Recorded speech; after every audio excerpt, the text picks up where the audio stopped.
next is Doctor Strange.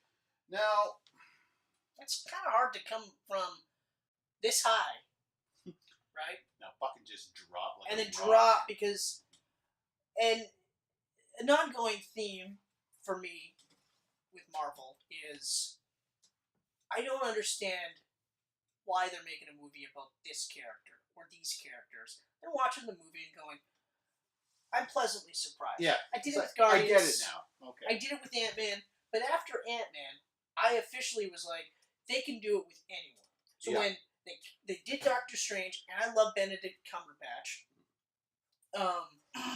but I definitely was like, this movie will do good because it's a Marvel movie. Yeah. They have a really great successful track record. And then I watched the movie, and it's still overall a good movie. I just don't like. I didn't like Doctor Strange. Yeah, I don't like Doctor Strange because he's an asshole. Now, Tony Stark's an asshole, but he's got qualities about him where he's generally a likable asshole. He's a likable asshole, and he redeems himself from who he was. Yeah. Within the first hour of Iron Man, he's redeemed himself. Yeah. And now he's just on this path of being a hero. Whereas Doctor Strange is a piece of shit. He's just a prick. Loses his fucking hands and almost kills innocent people in the process. Yeah. But doesn't give a fuck about that. He doesn't give a shit about the people he almost killed. Oh, how do I fix my hands? Oh, I go here and I do this. Well, I learned this. Now I'm Doctor Strange. But he doesn't really redeem himself. No. From who he was. It's not enough, I feel. Like, I mean, I will say that to this day, I do like the fact that the reason why he became the top surgeon in the whole world was because he did the work. He put in the work. He read the books. He did all that stuff. So I liked that. I did like that on some level that was the reason why he got so good at being a sorcerer so quickly, but at the same time I did feel like it kind of took away from everyone else. That was their whole purpose of doing this was that. So I'm like, is everyone here just lazy and he's the only one that shows up and goes, I'm going to read the books. But I also don't like how he did it like behind Wong's back. They frequently show him just doing whatever the fuck he wants. And getting away with it. And getting away with it simply because he's a rich white guy? Like, is that really... Like, I don't... Like, the parallels for this one would be like in Batman Begins, but you never saw Bruce Wayne learning stuff that he wasn't supposed to behind people's backs. Exactly. He was just a student. He was a student, and he was learning, and he wanted to be something more than a man. Exactly. You know, same here. He just wanted the use of his hands back, and then he just sort of kind of got really good at being a sorcerer, so now he's going to be a sorcerer? So that part didn't kind of make any sense to me. And the fucking king of all sorcerers? Like, you're in charge? The Sorcerer Supreme? Yeah, I mean... You know?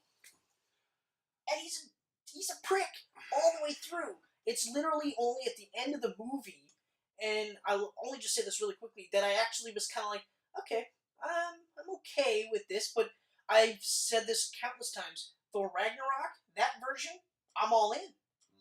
If I watch Infinity War anytime soon, I might like that character too. That version of that character. I'm thinking I might like that character too. I have a feeling on some level that I might. I mean, I must. Because we're going to see it, Infinity War one day. Soon. Right. But like, but if Thor Ragnarok is any indication, I'm gonna love him in Infinity War. Right, and we will talk about Thor Ragnarok. But I did love him in Thor Ragnarok, Doctor Strange. I loved the way he was done in that. Yeah. And but like, he's just such a huge prick in this movie, and I can't get behind it. It's a great cast. Great cast. Great cast. Rachel McAdams. Rachel McAdams was a very throwaway character. Didn't need to be there. She doesn't need to be there. Or we'll probably never see her again. Or here's the thing: if that's the case, don't cast a high-profile actress. Yeah, it didn't need to be a high-profile actress. No. Not for that role. Not at all. I would love to see Rachel McAdams in the MCU. But as someone significant. Well, like as a meteor character, not like... Like Jane Foster in Thor interest. is someone where I'm like, when she's not around anymore, I'm like, I wish I knew what Jane Foster was up to. Exactly. Exactly. Whereas Rachel McAdams played, I don't even remember what her character name was in this. She was the love interest. The love interest. I think she was a former love interest that just couldn't put up with him being now a prick. doctor or a nurse or something. Yeah, but still couldn't put up with him being a Very prick. And then forgettable even to me. towards the end, started to kind of soften towards him because he started to kind of soften, but it was still just like, oh, yeah, it was forced. It was so grossly forced. Mm-hmm.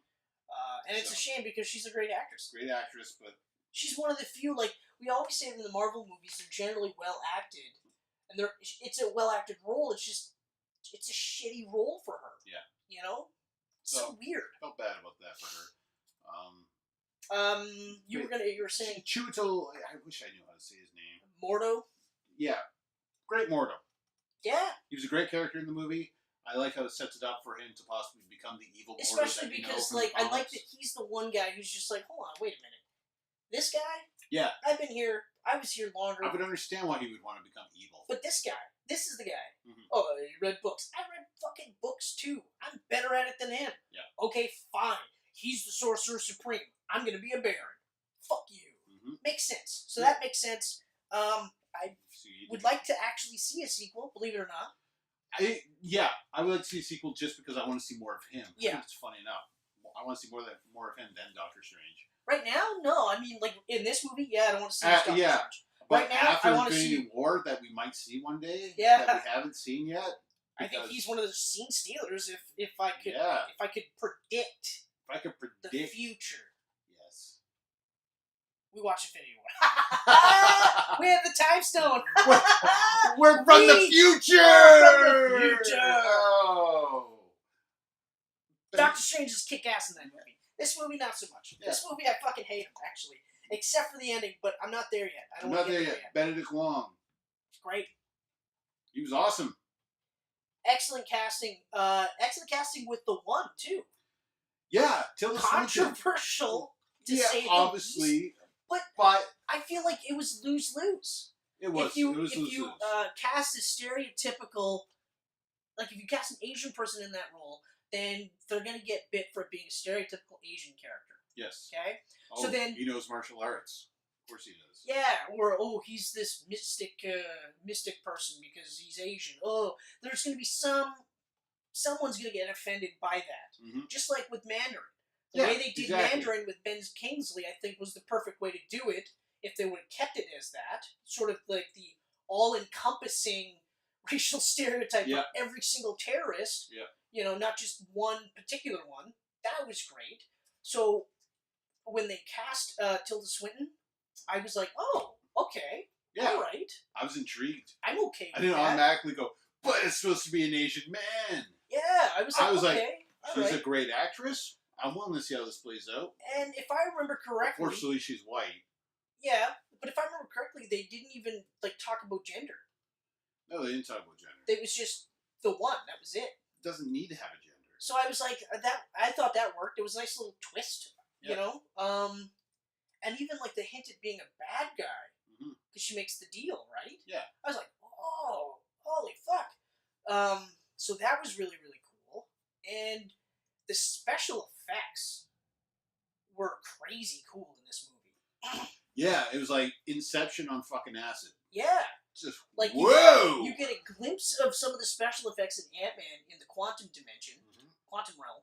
But then, you've got, the quantum realm type special effects smashed into Inception with just an acid trip. I watched this on IMAX in 3D. Imagine how fucking boggled my mind was. Yeah! Holy shit. There's so much... In some scenes, there's literally so much stuff going on, the hands upon hands upon hands, which is disgusting.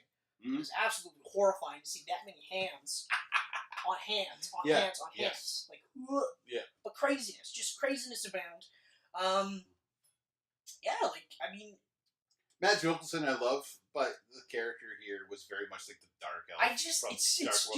It's a throwaway villain. Yeah, and also because now I'll sort of get into the ending. I'm not going to quite get there. The other thing I didn't like was that he was the main bad guy, except there was the real bad guy, the real secret boss. Right. It was very Iron Man 3 in that way. Yeah. Where you spend the whole movie going, oh, this is the bad guy. Oh, wait, what? No, right. And you mentioned in Iron Man 3, if originally, if it was going to be the chick, I thought that would have been a way better ending. Exactly. You know? Yeah. Because, like, and that would have been a nice switch because he pissed off both of them. Yep. The same night. Yeah. So then you could do the whole, it's going to be Killian, or whatever his name is. Killian? Yeah, it's Killian. Yeah. Aldrich Killian. That's right. So you could fake out him, and then all of a sudden she's the Mandarin. You'd be like, Jesus Christ. Exactly. I would have. Whoa. That would have blew my mind. Wow. And I wish they would have done that. And she's got the 10 rings, and she's like, oh yeah, Tony? Yeah, it's over. Mm-hmm. Fuck you. Mm-hmm. That would be crazy awesome. It was awesome. It would be so great. But then okay, so the big boss is Dormammu. He's the big boss. Right. Which... Did they tease Dormammu at all in the trailers? Or was it a complete surprise? They did not tease him at all in the trailers. So it was a surprise. Yeah. That was going to be Dormammu. It was a legit surprise, because I remember watching the trailers, and actually, like, even in the trailers, I remember thinking, like, oh, this is an Iron Man movie. Mm-hmm. This is just a fucking Iron Man movie, yeah. But we plugged in a pricklier version of Iron Man. Pricklier. You know? And, there was no hints of Dormammu. So at least for me, that was a legit surprise. I was like, oh, wow. Yeah, I was pumped. Whoa. I was like, oh, I love Dormammu. You know? Cool. And I like how he beat Dormammu. Mm-hmm. I know you don't. I mean, visually it was cool. The way he did it was cool. Like, the idea behind it was cool. It was just, I had these awful flashback memories to Spawn. Spawn and Malbogia. And I see that. And, I get it was that. very, thank God, visual effects are better these days. But it went on too long. It went on too long. The cycle repeated too long. I agree with that. Like, the first time I watched it, I literally was like, oh, wow, that's really... And what we're talking about is... So, we find out, and this is the first time they've ever mentioned this at all, but the Eye of Agamotto is actually the time stone for the Infinity Gauntlet. The Infinity Stones, okay? Mm-hmm. So what he does is he traps Dormammu in a time loop where he just keeps doing the same loop over until finally Dormammu relents and says, like, yeah, we have a deal. Yep. I'm not coming to Earth. Because that's the whole thing. Mads Mikkelsen's character, and all he wanted to do was bring Dormammu to destroy the Earth, I guess. Yeah, or the whole... The usual evil bad guy. Yeah. And so Doctor Strange just kept doing the loop until finally he's like, yes, okay, fine, you win. I'm not going to fuck with Earth. I'll go back to my realm. And that was it. When I first watched it, loved it. It was a great, interesting take on a way to beat a guy. It was like the dance-off with Guardians. Yeah. Because you were like, here's a big battle. Nope. Oh, it's something different. Oh, but I agree. Upon rewatching it, and I've only watched this movie twice. I've only watched it once. I want to watch it again now that we're talking about it. I watched it the second time, and the second time I remember just, like, towards the end of it, like, okay, alright, still really cool, couple of clips too long, but then, like, it's just really cool. I didn't mention this at all, and I liked that the cape was sentient. His cloak. That's cool. Had a mind of its own, but it wasn't like a Disney mind of its own. Yeah. It was just like enough. Fantasia fucking dancing around. Yeah, like it was just enough for you were like, okay, that's kind of cool, kind of funny, but it wasn't like, oh, I get it. It's got a mind of its own. Yeah. So that was really cool. And I also will say, and I get that you can't exactly have the perfect costume representation of a superhero all the time. Mm-hmm. Like Amazing Spider-Man 2 was really close, even though I love the costume for Homecoming. Oh, Homecoming! Awesome. And Iron Spider, hate the name, but that costume does look really cool in action. This guy, even right out of the gates, looks pretty fucking close. It's awesome. I think the only things that they changed was, so there's no gloves on him. Yeah, so he doesn't look too comic booky, and this isn't like giant. Yeah. Like pop your motherfucking collar. Disco collar, it's popped. It's still there. He pops it. But other than that, like, he looks bang on. He looks like he would be the Sorcerer Supreme, A, and B, just, you can kind of see him just meditating in this garden. Or hanging out, like, he could be wearing this while having coffee at the same time. Not like Captain America's suit where you're like, well, you're just having coffee. Yeah. You don't need your shield, So, I mean, like, that's really cool. The casting is great. Like, I love Benedict Cumberbatch. Great cast. And as much as I hate Doctor Strange's character in this movie, he does a really good job. Yeah. Because, like, I love the guy. I think he's great, But for him to make me hate his character, that's good. Yeah. That's good shit. He acted well. Yes. Wonder how many Sherlock Holmes Marvel can get in their universe. Well, all they have to do now is cast. How many more Sherlocks do we have left? Oh man. Well, I guess you gotta get Johnny Depp in there because he recently played Sherlock Gnomes. No. We're talking like actual Sherlock Holmes. So it's going to be Will Ferrell. You have to get Will Ferrell in a movie. And then you've got all Who the fuck three. would he play in the MCU? Does he have to really play anybody? MODOK. Actually, yeah. Shit. A big floating Will Ferrell head. Oh my god. Looked like the head of Mugatu. Yep. Okay. There you go, Marvel. Heard it here first. Yeah. I think. Giant Will Ferrell head is the next But villain. he has to look like Mugatu. Yeah. That'd be so great. That would just be so awesome. Because he's so hot right now. I don't really have anything else. I'm done with Doctor Strange. So that was Doctor Strange. That was Doctor Strange. Unfortunately for Doctor Strange, I would say this is probably my bottom 5 of MCU films. And closer to the actual bottom. Closer to the actual. Yeah, there's really not much underneath it. Iron Man 2. Iron Man 2 is beneath it. Dark World. Thor 2, yeah, is going to be beneath Doctor Strange because it's a well put together movie. Maybe The Incredible Hulk. Even though I love The Incredible Hulk, it hasn't aged as well as the rest of the bunch. That's true. It actually hasn't. It hasn't. So maybe No. that. But yeah, it's Thor definitely in the 1. bottom 5. Thor 1 has got enough I like Thor 1. good. I like Thor 1. Even though, like, I still feel like the ending is earned, but it would be before. Yeah, so Doctor we're on.